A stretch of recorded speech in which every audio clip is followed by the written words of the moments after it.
At the will, reading the sound that struck hardest wasn't the lawyer's voice. It was my parents laughing as they handed my sister a check worth more than most houses. Then a single dollar slid toward me, crisp and mocking.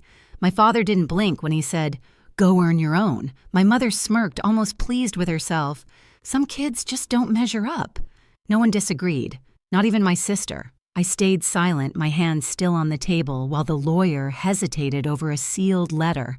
My grandfather left, only for me, pausing just long enough to make my mother's smile falter. I used to think silence was just something rooms had when people stepped out of them.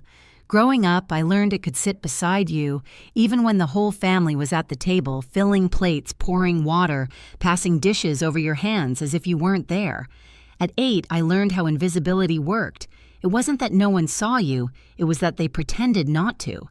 I remember one afternoon in late fall, the same kind of cold light that would later spill across that will reading table. My mother was arranging trophies on the living room shelf, polishing each brass plate with the sleeve of her sweater. All of them belonged to Liana debate medals, piano competition awards, a glass plaque with her name etched in sharp serif letters. My own project ribbon, a blue strip I earned at a county science fair, sat folded on the corner of a side table. No frame, no polish. By the end of the evening, it wasn't there anymore. My father always said things like, "Focus on real achievements," while tapping Liana's shoulder, telling her which internships she'd get, which schools would take her. He spoke to me differently, less like a daughter, more like a placeholder, the one expected to manage the things no one else wanted. Walking the dog, cleaning the yard, returning forgotten items. "You're steady, Julia," he said once, as though steadiness was a consolation prize. But the only person who didn't talk to me that way was my grandfather Walter. His voice was slow, patient, as if he were letting me decide whether his questions deserved answers. He'd take me to the lake house on weekends, the scent of old wood and the quiet thrum of water against the dock settling into my bones. He kept 2 fishing rods, one new one carved with his initials, and always handed me the carved one. People pay attention to the wrong things, he told me. They look at the surface, not the pull underneath. Those afternoons were the only time I felt seen. We'd sit with our lines in the water, letting the wind shift the reflections. He never asked why I was so quiet. He already understood. Once he nudged his chin toward a bird perched on the railing, its feathers ruffled by the breeze. "Watch long enough," he said, "and you notice what others miss." I didn't realize it then, but he was giving me the very skill my family lacked the ability to read between actions to track truth in the smallest details. One winter break, when Liana won another award, my parents threw a dinner. Friends filled the house with bright voices and heavy perfumes. I stood in the hallway carrying coats to the back room. As I passed the dining table, I heard my mother laugh softly, the same way she did at the will reading years later. "Julia's fine," she told a guest. "She doesn't need much." That sentence stayed with me longer than any argument could have. It was the moment I understood that in this family, needing nothing meant deserving nothing. It wasn't cruelty, they simply believed their own story about who deserved what. I went back to the lake house the next morning. My grandfather was already at the dock sorting through tackle boxes. When he saw me, he didn't ask why I'd come early. He just handed me the carved rod and waited until I sat beside him. The water was still the air cold, the world honest in a way home never was. That was the day I learned my place in the Hartman family, and the day I realized I would eventually have to choose whether to stay in it. The morning after the will reading, the house felt wrong. Too bright, too busy. My parents moving through the lake house like surveyors, opening drawers, lifting framed photos, talking numbers as if grief were an accounting category. I stood near the window watching frost melt along the deck rail, trying to quiet the echo of their laughter from the day before. Liana drifted in with a mug she didn't drink from. She hovered beside me like she wanted to say something meaningful, but couldn't risk choosing the wrong words. It was a shock for all of us, she murmured, eyes fixed on her reflection in the glass. Not me, us. Even in comfort, she centered herself. My father entered next, carrying a stack of folders from my grandfather's office. He set them on the table and thumbed through the pages with the casual ownership of someone convinced they deserved everything. "We'll sort this," he said, meaning they would. His gaze skimmed past me the way one glances past a coat rack. "Your sister will handle most of the responsibilities." My mother followed behind him, sorting envelopes, humming a tune I couldn't place. When she reached the small pile left for me, just the dollar, the sealed letter and a key, she paused long enough for the silence to thicken. Then, without looking up, she delivered the line that locked everything into place.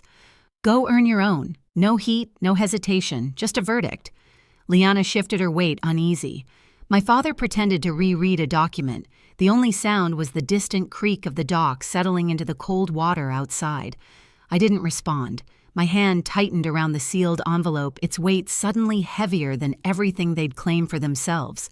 For the first time, I realized they weren't overlooking me, they were erasing me, and they expected me to let them. I left the lake house before anyone noticed. No door slam, no goodbye, just the soft click of the latch behind me. The air outside carried a thin edge of winter, sharp enough to keep me steady as I walked to my car. I set the sealed envelope on the passenger seat and drove toward town, the trees blurring into one muted line. Every mile loosened the grip of their voices. At the small inn near the ridge, a place my grandfather and I once stopped for hot chocolate, I checked in without giving a reason. The owner, Rosa, recognized my name but didn't ask questions. She handed me a key and pointed to a quiet corner room. A gift, really, 4 walls that didn't demand anything from me. Inside, I set my notebook on the desk and finally opened the envelope. A key. A short letter in my grandfather's handwriting, a set of numbers and one line underneath. Start where the truth was first bent. No instructions beyond that. No explanation. Just enough to pull me into the dark corners he'd always hinted at, the places where appearances had replaced honesty in our family long before I understood the cost. I read the letter 3 more times, tracing each loop of his pen. Then I opened my notebook and wrote the numbers down. I ran them through every pattern I could think of: dates, entries, valuations. Eventually, the columns aligned in a way that made sense only if you knew why someone would hide certain payments and inflate others. And I did. I powered on my laptop and began the work I knew best: quiet, methodical, precise. I checked archived documents tied to my grandfather's old company. I compared notes with public filings. I mapped the flow of payments that never matched the official timeline. When something didn't align, I color-coded it. When something repeated, I boxed it in red. Hours passed like minutes. No fury, no tears, just clarity. The truth wasn't hiding. It was sitting in plain view, waiting for someone who wasn't invested in the illusion to actually look. By late afternoon, the notebook was half filled. Patterns emerged. So did motives. A particular set of payments, rounded amounts always just below thresholds that would trigger review, appeared again and again under a shell entity my father once advised. I leaned back in the chair, letting the weight of it settle. Not surprise, not even disappointment, just confirmation of what silence had been whispering through the years. I drew a line on a fresh page. Then I began assembling a timeline: dates, locations, signatures, inconsistencies, everything grounded in public record or the materials my grandfather had tucked away in his study. No accusations, no speculation, only facts arranged cleanly enough that they spoke without interpretation. I didn't need to fight them. The truth could do that on its own. When the sun dipped behind the hills, I took out the second item from the envelope: the key. I knew exactly which door it belonged to: the locked cabinet beneath his desk. The one he always touched before leaving the study, a habit I'd filed away years ago without understanding. I closed my notebook and slid it into my bag. Then I drove back to the lake house, arriving after twilight. Their cars were still there, positioned neatly like pieces on a board. I moved quietly, my steps absorbed by the damp wooden planks. Inside, the house was dim. A few lights glowed in the hallway. Laughter drifted from the living room, thin, uneasy, forced. They were talking about investment projections. Even now, still hungry, I slipped into the study without being seen. The air inside was still holding the faint scent of old books and cedar. The desk lamp cast a soft circle of light around the locked cabinet. I knelt and fitted the key into the metal slot. It clicked open with a sound that felt final. Inside were binders thin, labeled only by years. A stack of notes in my grandfather's handwriting, a small recording device, a few printed emails, and a single envelope addressed to me sealed with the same care as the first. I didn't open it yet. Instead, I sorted through the binders. Page after page confirmed what I had already traced my parents' fingerprints on decisions that stripped him of control in ways he never publicly admitted. Rounded payments, notes written in my father's legal phrasing, a pattern of advice that didn't match the outcomes. I scanned what mattered and stored the digital copies in a cloud folder, then backed them up twice. Simple, professional, clean. In the corner of the study was a camera so small it blended into the wood frame of the bookshelf. I hadn't noticed it before, but my grandfather's letter had said everything I needed to understand truth is only effective when the right people see it. The lake house recorded everything, their actions, their words, their intent.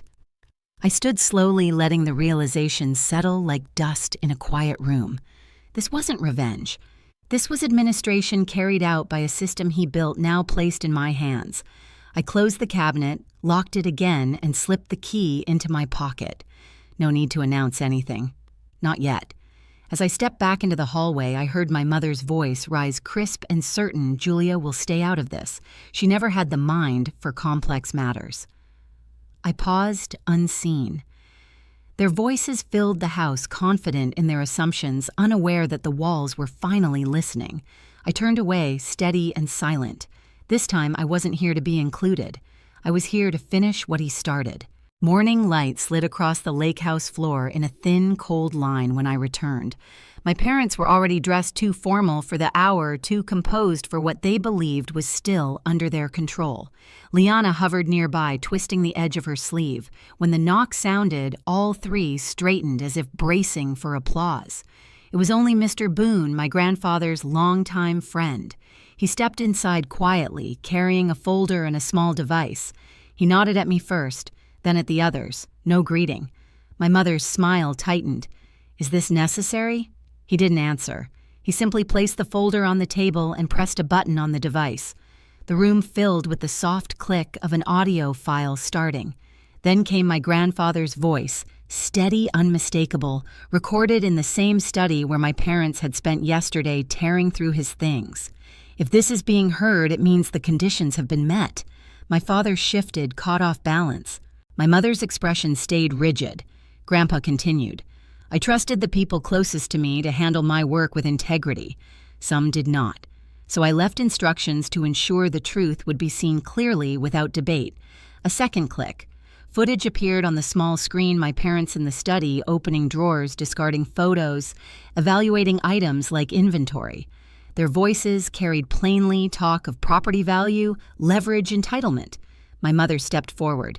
This is taken out of context. Mr. Boone raised a hand. Silence. Another clip followed, this time records projected onto the screen. Payments, notes, rounded numbers. The same anomalies I had circled in my notebook. My father's initials appeared more than once. My mother's signature on advisory memos she had always claimed were routine. My father exhaled sharply. Old paperwork. Misinterpreted. This doesn't prove any... The recording shifted again.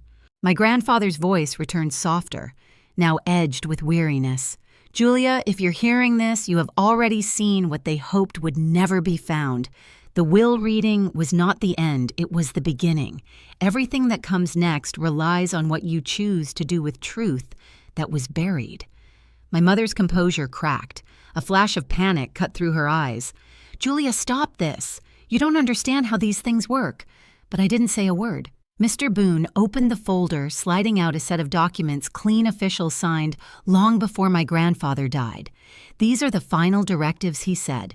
Your father and mother retain the properties assigned to them. Your sister retains her trust. But the remainder of the estate, including the controlling interest in your grandfather's research foundation, transfers to Julia alone. My father stood. Absolutely not. This can be contested. It can, Boone said calmly. But if contested, every asset defaults to the foundation in full. That was Walter's stipulation. There is also a clause regarding possible legal review of past advisory work. You know which work he meant. The room quieted. My mother's breath hitched. Liana stared at the floor, cheeks pale. I stepped forward not to speak but to place the key from the locked cabinet onto the table. A small sound barely audible. My mother flinched as if it were a gavel. Boone met my eyes. All that's left is acknowledgement. I nodded once. No anger, no victory cry, just the clean click of something falling into place. My parents said nothing, not because they agreed, but because they finally understood there was nothing left to argue. Behind them, the lake outside the window stayed still. The dock didn't creak. Even the house seemed to hold its breath. The reversal wasn't loud. It didn't need to be. I stayed behind after everyone left, letting the lake house settle back into its natural quiet. The air inside still carried the faint smell of cedar and old paper, my grandfather's trace untouched by the storm that had just passed through. I stood by his desk, fingertips resting on the worn edge, the same place he used to tap when he was thinking. Now it felt like a boundary line I'd finally stepped over. Outside, the water barely moved. A thin layer of mist hovered above it, rising and fading in slow breaths. I opened the door and walked to the dock boards cool under my feet, the same boards I had sat on as a child with a simple need to understand the world. Back then, Grandpa would point at the quiet surface and say, "Still water tells the truth if you know how to listen." For the first time in months, I listened. No echoes of my mother's voice, no sharp corrections from my father, no strained smiles from my sister. Just the soft lap of the lake and the steady rhythm of my own breathing. I didn't replay what had happened inside. I didn't wonder whether they felt guilt or loss. Their reactions were no longer mine to carry. The documents, the recordings, the truth, they had done their work. What remained belonged to me alone. The sun pushed through a break in the clouds, laying a thin gold stripe across the water. I watched it stretch toward me, warm and patient, like an invitation. The quiet didn't feel empty anymore. It felt earned. I sat on the edge of the dock, letting my feet hover above the surface. The cold air touched my skin lightly, almost gently, as if the lake itself recognized the shift. For the first time, I felt the beginning not of justice, but of freedom. In the end, it wasn't the documents or the recordings that changed anything. It was the silence that followed the kind that settles only when truth is no longer questioned. Some endings arrive quietly, some freedoms too. I stepped back from the dock knowing this time the quiet belonged to me. If this story stayed with you, linger a moment, breathe, and stay close. More quiet truths wait for the ones who listen.